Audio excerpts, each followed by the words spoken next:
আমরা এখন আছি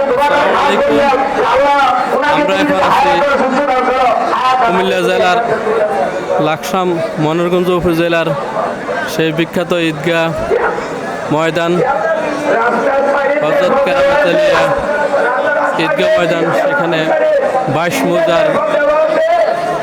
মুজার তথা ৬৬ গ্রামের মানুষ একত্রিত হয় ঈদের নামাজ আয়োজনের জন্য। দেখুন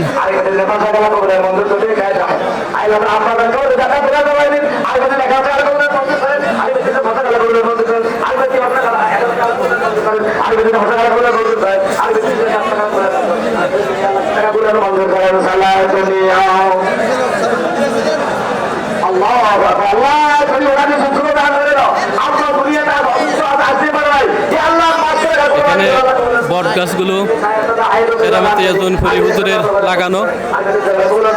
আগে তারা ছোট ছিল, ঈদগাহ ছায়ার জন্য বট গাছগুলো লাগানো হয়েছিল। এগুলো ছায়াতে মানুষ নামাজ পড়তো। এখন অবশ্য জায়গা সংকলন না হয়, ঈদগাহ বিশাল বড় করা হয়েছে, তারপরে মানুষ সংকলন হয় না। এটা একটা ঐতিহাসিক ঈদগাহ ময়দান। এখানে মানুষ দান সৎকার করে আল্লাহর কাছে যা চায় তা কবুল হয়। বিশেষ করে তারা নিঃসন্তান, তাদেরকে তারা এখানে দান সৎকার করে তারা সন্তান লাভ করে দান সৎকার উসিলায়।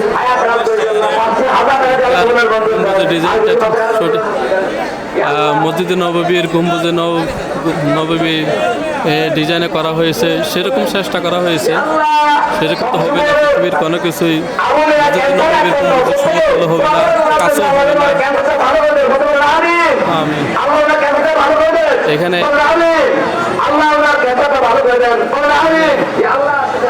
নামাজের শেষে মোনাজাতে আমরা অংশগ্রহণ করবো। মোনাজাতে সবার চোখের পানি চলে আসে, মানুষ আসতেছে নামাজের আগে।